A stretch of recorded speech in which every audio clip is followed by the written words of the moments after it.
अब बात करें जो नेक्स्ट टाइप ऑफ डिफेक्ट है, that is non stoichiometric defect.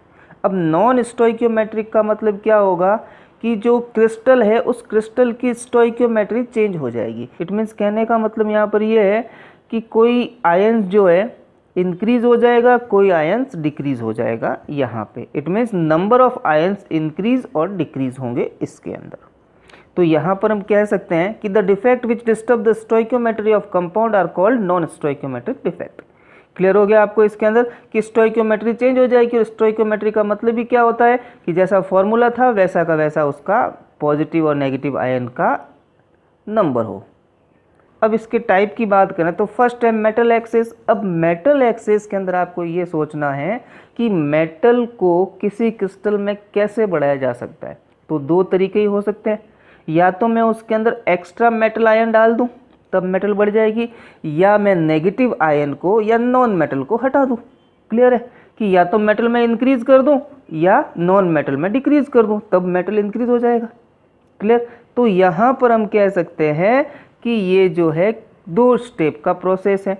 अब दो स्टेप का कैसे? फर्स्ट जो है metal excess defect due to anion vacancy, यानी कि एनायन को हटाया है यहाँ से। और जब एनायन हटेगा तो उसके कारण क्या होगा कि उस लैटिस के अंदर जो है होल क्रिएट हो जाएगा।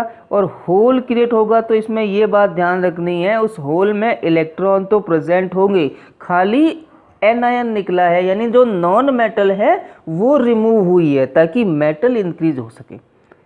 क्लियर है? यहाँ पे क्या कहना चाह रहा हूँ कि नॉन मेटल जो है वो रिमूव हो रही है, लेकिन इलेक्ट्रॉन तो वहाँ पर वहीं पर ही रहेगा उस होल के अंदर। और वो इलेक्ट्रॉन जो है वो रेस्पॉन्सिबल होगा कलर के लिए, यानी किसी कंपाउंड का कलर जो है उस इलेक्ट्रॉन पर डिपेंड करेगा। क्यों? क्योंकि इलेक्ट्रॉन जो है लोअर एनर्जी लेवल से हायर एनर्जी लेवल के अंदर क्या करेगा? ट्रांजिस्ट होगा बाय गेनिंग ऑफ सनलाइट।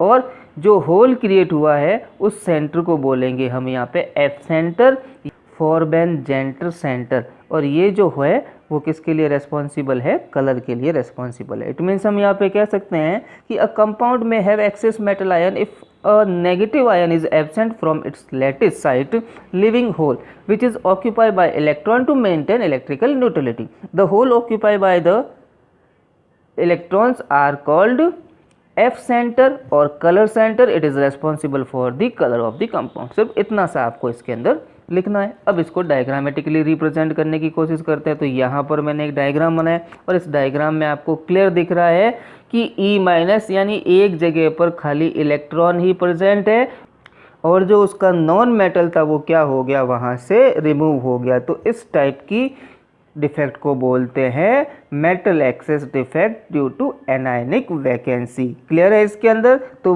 क्या कर रहे हैं इसके अंदर? एनायन को बाहर निकाल रहे हैं, यानी कि नॉन मेटल वाले पार्ट को बाहर निकाल रहे हैं और इलेक्ट्रॉन उसी के अंदर प्रेजेंट है। अब इसी तरीके से इसका जो सेकंड टाइप है वो है metal excess defect due to interstitial cation. अब नेम से ही क्लियर हो गया होगा कि मेटल को एक्सेस करना है, और कैसे एक्सेस करना है? कैटायन को डाल के। और कैटायन कैसे डालना है इसके अंदर? इंटरस्टिशियल स्पेस में डालना है। तो जब मेटल को इंटरस्टिशियल स्पेस के अंदर डाल दिया जाए तो मेटल एक्सेस हो जाएगा। तो यहाँ पर हम ये लिख सकते हैं कि another way in which the metal excess defect may occur if an extra positive ion is present in interstitial site. Electrically neutrality maintained by the presence of an electron in the interstitial site. यानी कि यहाँ पर कि आपने positive ion add किया है तो उसकी चार्ज को बैलेंस करने के लिए इलेक्ट्रॉन भी इसमें आपको डालने पड़ेंगे ताकि कंपाउंड की या क्रिस्टल की इलेक्ट्रिकल न्यूट्रलिटी मेंटेन रहे। नेक्स्ट जो है मेटल डेफिशिएंसी। मेटल को डिक्रीज भी दो मेथड से कर सकते हैं, और इसमें क्या करेंगे? या तो हम नेगेटिव आयन को इंट्रोड्यूस करवा दें एक्स्ट्रा इंटरस्टिशियल गैप में, और या क्या करें? हम मेटल को रिमूव कर दें। तो इस तरीके से हमारी जो है मेटल इन डेफिशिएंट हो जाएगी। तो फर्स्ट टाइप जो इसका है वो है हमारे पास metal deficiency defect by cationic vacancy, यानी क्या कर रहे हैं इसके अंदर? कैटायन को हम रिमूव कर रहे हैं। तो देखिए यहाँ पर क्या होगा कि in this a cation is missing from its lattice site. To maintain electrical neutrality, one of nearest metal ion is acquired to positive charge. यानी कहने का मतलब यहाँ पर एक पॉजिटिव चार्ज रिमूव हुआ है तो उसके पास वाला जो एटम होगा या जो आयंस होगा वो उसका जो है चार्ज इंक्रीज हो जाएगा। और चार्ज या वैलेंसी किस में चेंज होती रहती है? डी ब्लॉक एलिमेंट्स के अंदर या ट्रांजिशन एलिमेंट्स के अंदर।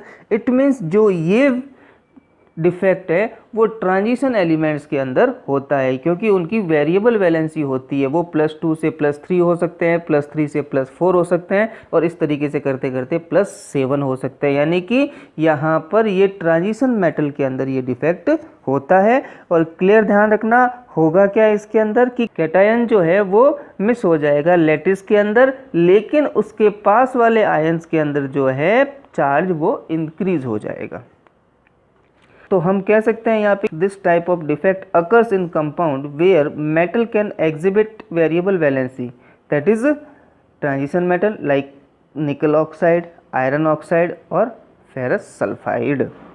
नेक्स्ट मेटल डेफिशिएंसी का जो एग्जांपल है या टाइप्स है, by having extra anion occupy interstitial site. यानी इंटरस्टिशियल साइट के अंदर एक्स्ट्रा एनायन को डालना है, और जिससे क्या होगा, एनायन तो इंक्रीज हो जाएगा लेकिन कैटायन डिक्रीज हो जाएगा या वो का वही रहेगा। तो यहाँ पे हम कह सकते हैं कि in this extra anion is present in the interstitial position, the extra negative charge is balanced by one extra positive charge on the adjacent metal ion. Since anion are usually larger, it could not occupy an interstitial site, thus this structure has only theoretical possible। यहाँ पर मैंने एक बात और लिखी है कि anion जो होता है ज़्यादा बड़ा होता है, साइज बड़ी होती है, और साइज बड़ी होने के कारण वो इंटरस्टिशियल गैप में नहीं आ सकता है, और इंटरस्टिशियल गैप में नहीं आ सकता है तो ओनली फॉर इसे थियोरेटिकली ही पॉसिबल बताया है, जो है प्रैक्टिकली पॉसिबल नहीं बताया। यानी नॉर्मली क्रिस्टल में ये चीज़ नहीं होती है। क्यों? क्योंकि एनायन की साइज बड़ी होती है क्रिस्टल के अंदर।